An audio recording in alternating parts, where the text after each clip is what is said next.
Hey guys, welcome back. আজকে আমি আপনাদের সাথে শেয়ার করব একটা খুবই ইজি ডায়েট প্ল্যান, যেটা ফলো করে আপনি 1 মাসে 10 কেজি ওজন কমাতে পারবেন। হ্যাঁ, এই ডায়েট প্ল্যানটা ফলো করে আপনি পাবেন essential minerals, vitamins, natural Ayurvedic herbs, যেটা আমাদের শরীরের জন্য খুবই গুরুত্বপূর্ণ একটা হেলদি ওয়েতে ওজন কমানোর জন্য। এই ডায়েট প্ল্যানটা আমাদের বডি ফ্যাট কমানোর সাথে সাথে আমাদের স্কিন এবং হেয়ারকে আরও সুন্দর করতে সাহায্য করবে। তো ভিডিও স্টার্ট করার আগে যদি আপনি আমার চ্যানেলে নতুন হয়ে থাকেন তাহলে সাবস্ক্রাইব করুন আর তার সাথে বেল আইকনটা নিশ্চয়ই প্রেস করুন, যাতে আমি যখনই ভিডিও আপলোড করব আপনাদের কাছে নোটিফিকেশান যায়। তাহলে চলুন ভিডিও স্টার্ট করা যাক। সকালে উঠে সবার প্রথমে নিতে হবে লেমন ওয়াটার। একটা পাতিলেবুর রস 200 ml গরম জলের সাথে মিশিয়ে ওটা সকালে নিতে হবে। নেক্সট ব্রেকফাস্টে নিতে হবে Oziva protein and half scoop protein powder normal 100 ml জলের সাথে ভালো করে মিক্স করে নিতে পারেন, অথবা আপনি জলের বদলে যদি মিল্ক নিতে চান তাহলে লো ফ্যাট মিল্ক নেবেন 100 ml, ওটার সাথে মিক্স করে এটা নিতে পারেন, অথবা ফ্রুট স্মুদি বানিয়ে তার মধ্যে হাফ স্কুপ প্রোটিন পাউডার দিয়ে ওটাও নিতে পারেন। নর্মাল একটা অ্যাপেলের সাথেও এই প্রোটিন পাউডার নিতে পারেন। নেক্সট লাঞ্চে নিতে হবে ভেজিটেবল ডাল, তার সাথে বয়েল ডালিয়া আর ওয়েট লস পনির কারি। আপনি বয়েল ডালিয়ার বদলে দুটো ওটসের রুটিও বানিয়ে নিতে পারেন, সেটা আপনার পছন্দ। ভেজিটেবল ডাল বানানোর জন্য আমি গাজর আর বিনস চপ করে নিচ্ছি। আপনারা আপনাদের পছন্দের মতো সবজি এখানে অ্যাড করতে পারেন, কিন্তু চেষ্টা করবেন লো কার্ব ভেজিটেবল অ্যাড করার জন্য। আর এখানে আমি 150 গ্রামের মতো মুগ ডাল শুকনো কড়াইতে রোস্ট করে নিচ্ছি। আপনারা এই মুগ ডালের বদলে গ্রিন মুগ ডালও ইউজ করতে পারেন, যেটাকে আমরা তরকার ডাল বলি, অথবা ছোলার ডালও ইউজ করতে পারেন। তো এবার এটাকে ভালো করে ওয়াশ করে নিতে হবে। কড়াইতে আমি দিয়ে দিলাম 1 চামচ কোকোনাট অয়েল। আপনি কোকোনাট অয়েলের বদলে এক্সট্রা ভার্জিন অলিভ অয়েলও দিতে পারেন। তেল গরম হয়ে গেলে এর মধ্যে দুটো শুকনো লঙ্কা, তেজপাতা আর সামান্য জিরা দিয়ে কিছুক্ষণ ড্রাই রোস্ট করে নেব। তারপরে আমি যেই ভেজিটেবলসটা চপ করে রেখেছিলাম সেই ভেজিটেবলসটা এর মধ্যে অ্যাড করে দেবো, দিয়ে এটাকে কিছুক্ষণ ফ্রাই করে নেব। 2 থেকে 3 মিনিট ফ্রাই করে নেওয়ার পর এর মধ্যে আমি ধুয়ে রাখা মুগ ডালটা অ্যাড করে দেবো, আর মুগ ডালের সাথেও এটাকে আরও কিছুক্ষণ ফ্রাই করব। গাইজ, এটাকে একটু কিছুক্ষণ ফ্রাই করলে আমাদের এই ডালটা খুবই টেস্টি হবে। আপনারা যদি ফ্রাই না করতে চান তাহলে আপনারা নর্মাল ডাল দিয়ে জল দিয়ে সেদ্ধ করেও নিতে পারেন, কোনো অসুবিধা নেই তাতে। এর মধ্যে আমি এবার দিয়ে দিলাম সামান্য নুন, হলুদ আর জিরার গুঁড়ো। নর্মাল সল্টের বদলে যদি আপনারা রক সল্ট পাউডার অথবা Himalayan pink salt powder use করেন তাহলে আরও ভালো রেজাল্ট পাবেন। তো সুতরাং নর্মাল সল্টটা ডায়েট থেকে কেটে দেওয়ারই চেষ্টা করুন। তার সাথে আমি দুটো কাঁচা লঙ্কাও দিয়ে দিলাম ঝালের জন্য। আপনারা যেরকম ঝাল খান ওরকম অ্যাড করতে পারেন। আর 2 কাপের মতো জল দিয়ে দিলাম, আর এটাকে ঢেকে দেবো ডাল সেদ্ধ হওয়া পর্যন্ত। নেক্সট আমি পনির কারি বানানোর জন্য এখানে আমি দুটো টমেটোকে ভালো করে টুকরো টুকরো করে কেটে নেব। আমি এখানে বেশি মশলা ইউজ করব না, তাই জন্য আমি এখানে দুটো টমেটো ইউজ করছি। গাইজ, এই রেসিপিটা নিশ্চয়ই বাড়িতে ট্রাই করবেন, এটা খুবই ডেলিশিয়াস রেসিপি হয়। তো এটার মধ্যে আমি পেঁয়াজ রসুন কিছু ইউজ করব না, শুধু টমেটো আর সামান্য গ্রেটেড জিঞ্জার ইউজ করব। তো এই দেখুন টমেটো আমি চপ করে নিয়েছি। এবার আমি একটা প্যানের মধ্যে 1 চামচ কোকোনাট অয়েল দিয়ে দেবো, আপনারা এর বদলে অলিভ অয়েলও ইউজ করতে পারেন। তো এবার আমি এর মধ্যে দিয়ে দেবো সামান্য জিরা আর তার সাথে তেজপাতা। কিছুক্ষণ ফ্রাই করে নেওয়ার পর এর মধ্যে দিয়ে দেবো আধা চামচ গ্রেট করা আদা। তো গ্রেটেড আদার বদলে আপনারা আদার পেস্টও ইউজ করতে পারেন। আদাটাকে কিছুক্ষণ ফ্রাই করে নেবো যতক্ষণ না এটার র স্মেলটা চলে যাচ্ছে।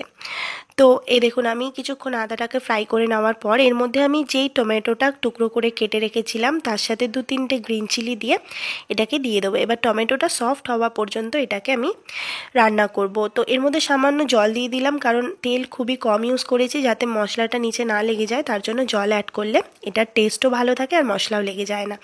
তার সাথে দিয়ে দিলাম সামান্য নুন, হলুদ আর জিরার গুঁড়ো।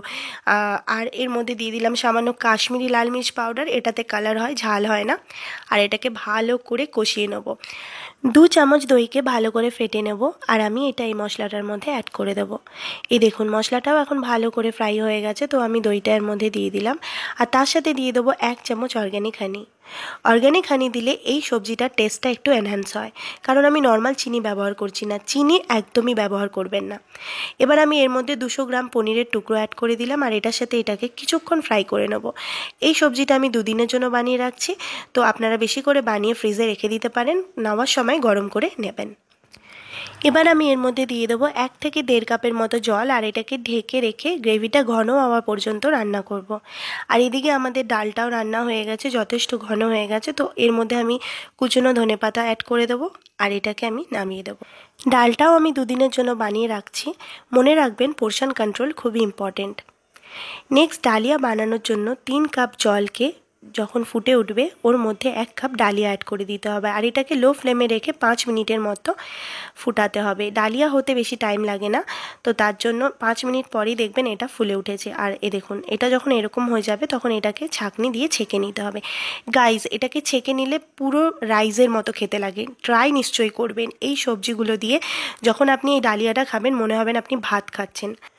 তো এবারে আমাদের এই পনিরের সবজিটাও তৈরি হয়ে গেছে। তো এর মধ্যে আমি কসুরি মেথি, ধনে পাতা আর গরম মশলা দিয়ে ভালো করে মিক্স করে এটাকে নামিয়ে দেব। আপনারা এই সবজি আর ডাল দুটো ওটসের রুটির সাথেও নিতে পারেন যদি আপনারা ডালিয়া খেতে পছন্দ না করেন, তাই আমি অপশান দিয়ে দিলাম। নেক্সট আমি আমার লাঞ্চ প্লেটে একটা ছোট বাটির মতো ডালিয়া এখানে নিয়ে নিলাম, তার সাথে একটা টুকরো করা শসা আর ডাল আর সামান্য পনিরের তরকারি। তো এইটা হবে লাঞ্চের পোর্শন। এই লাঞ্চটা আপনাকে ডিনার অবধি ফুল রাখতে সাহায্য করবে। তো বাঙালিরা নর্মালি মাছ মাংস ছাড়া খেতে পারে না, তো আমি তাদের জন্য বলছি আপনারা পনিরের বদলে ওয়েট লস চিকেন কারি নিতে পারেন, কিন্তু ফিশটা অ্যাভয়েড করুন। কারণ ফিশটা রান্না করতে গেলে অনেকটাই তেল লাগে, কম তেলে ফিশ রান্না করলে ভালো লাগে না। তাই জন্য মাছটা টোটালি অ্যাভয়েড করুন যতক্ষণ আপনি এই ওয়েট লস জার্নিতে আছেন। মাঝে সাঝে খেতে পারেন কিন্তু রেগুলার নয়। Next evening snack. ইভিনিং স্ন্যাকে আপনি একটা মিডিয়াম সাইজের অ্যাপেল আর তার সাথে 1 কাপ গ্রিন টি নিতে পারেন। And the last meal of the day dinner. Dinner একদমই লাইট করতে হবে, কারণ আমরা লাঞ্চটা একটু হেভি করেছি, তাই ডিনারটা একদমই লাঞ্চ করতে হবে। আর ডিনার 8টা থেকে 9টার মধ্যে করে নিতে হবে। ডিনারে পনির স্যালাড আপনি নেবেন। তো এর জন্য আমি লো ফ্যাট পনির ইউজ করছি। 1 চামচ কোকোনাট অয়েলের মধ্যে পনিরের টুকরো দিয়ে সামান্য রক সল্ট পাউডার দিয়ে এটাকে হালকা ফ্রাই করে নেব।